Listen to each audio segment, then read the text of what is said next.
धनबाद पत्रकारों पर बढ़ते हमलों के खिलाफ पूरे जिले में विरोध तेज हो गया है। गुरुवार को रणधीर वर्मा चौक स्थित धरना स्थल पर धनबाद प्रेस क्लब के अध्यक्ष संजीव झा के नेतृत्व में सैकड़ों पत्रकारों ने काला फीता लगाकर प्रदर्शन किया।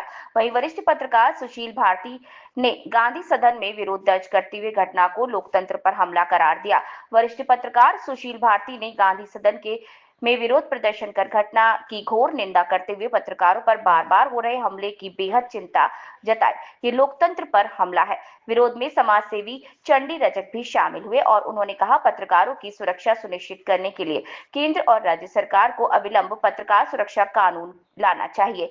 ये प्रदर्शन पत्रकारों की एकजुटता और लोकतंत्र की रक्षा के प्रति उनकी प्रतिबद्धता को दर्शाता है।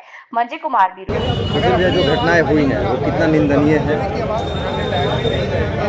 ये देखिए, ये जो पत्रकारों पर जो हमला हुआ, इतना क्रूरतापूर्ण बर्बरतापूर्ण हमला और खुलेआम सड़क पर, ये इस बात का परिचायक है कि एक तो यहाँ सबसे पहले जो भी संगठन है, राजनीतिक संगठन हो या कोई हो, खास करके कांग्रेस का जो सवाल है, यही कारण है कि 40-45 वर्ष पुरानी पार्टी की आज ये दशा है।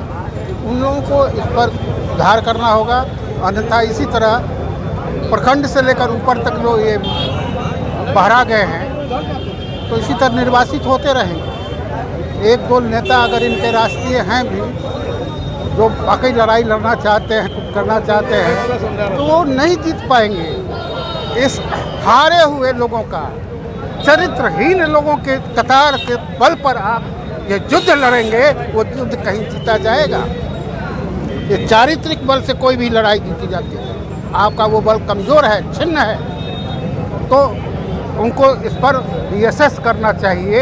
ये एक उदाहरण है। हम तो अपनी लड़ाई लड़ लेंगे। जिला प्रशासन की सुस्ती, हम जानते हैं कि जो जिला प्रशासन है, अब तक सारे जगह फुटेज लगे हुए हैं, वीडियो फुटेज जारी हो गए हैं। अब तक उनकी गिरफ्तारी हो जानी चाहिए थी। हमारे एफआईआर करने के लिए आप रुके हुए हो। एफआईआर तो हो चुका, क्या करते हो देखेंगे।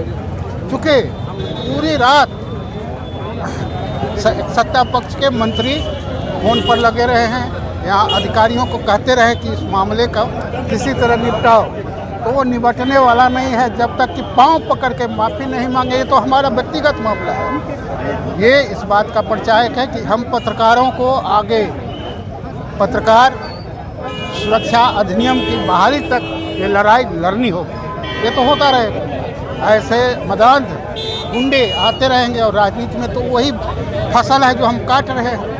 तरीके से लड़ी जाएगी।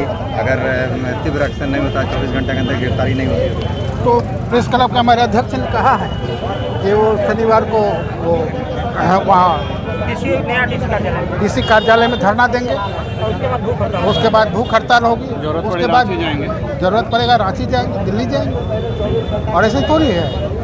और इस अपाहिज व्यवस्था के खिलाफ भी अलग से एक जोरदार, दमदार, ताकतवर लड़ाई लड़ेंगे। आश्वासन नहीं चलेगा, आश्वासन नहीं चलने वाला है। हम आश्वासन नहीं देंगे, आप करके दिखाइए, हम धन्यवाद देंगे।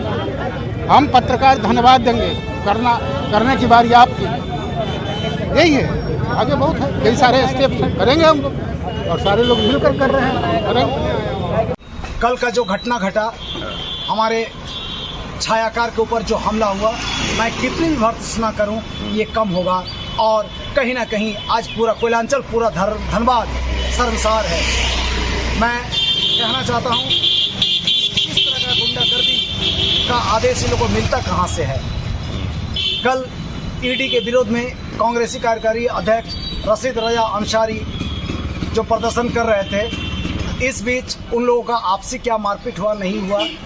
हमारे दैनिक जागरण के छायाकार, शाहिद और कुछ और पत्रकार अपना समाचार संकलन के लिए जुटे हुए थे, तभी ये लोग अपना आपा खो बैठे और उन पर ही हमला कर दिया। मैं कहना चाहता हूं कि व्यक्ति की अभिव्यक्ति की आज़ादी पर हमला है, ये लोकतंत्र पर हमला है। चौथा स्तंभ और न्यायपालिका अगर सुरक्षित नहीं होगा तो हम कैसे सुरक्षित रहेंगे। आज समाचार है तो हम हैं। आज घर बैठे पूरे देश दुनिया के खबरों से हम रूबरू होते हैं। इसकी कड़ी मेहनत पत्रकार और छायाकार करते हैं। आज जो घटना कल घटा, इसके लिए निश्चित तौर पर वो माफ़ी के लायक नहीं है। ऐसे लोगों को कड़ी से कड़ी सजा होना चाहिए। और मैं पूछना चाहता हूँ, ऐसे लोगों का पद और दायित्व का वैल्यू क्या है? आज उनका एक माफ़ीनामा आया है अखबार में, उनका कहना है कि हमारे पुत्र और हमारे भाई पहचानते नहीं हैं। तो इतनी तैयारी के साथ रोड में गुंडागर्दी और मारपीट की नौबत क्यों आई? जब पहचानते नहीं तो उन लोगों को लेके कैसे चलते हो? आप इतने बड़े पार्टी के कार्यकारी अध्यक्ष हैं, राष्ट्रीय पार्टी के कार्यकर्ता हैं, और आपको पहचान नहीं कौन छायाकार है, कौन पत्रकार है? कल दिन किसी न्यायिक प्रणाली के लोग आएंगे, उस पर भी हम हमला करेंगे। मैं तमाम पत्रकारों के साथ, छायाकारों के साथ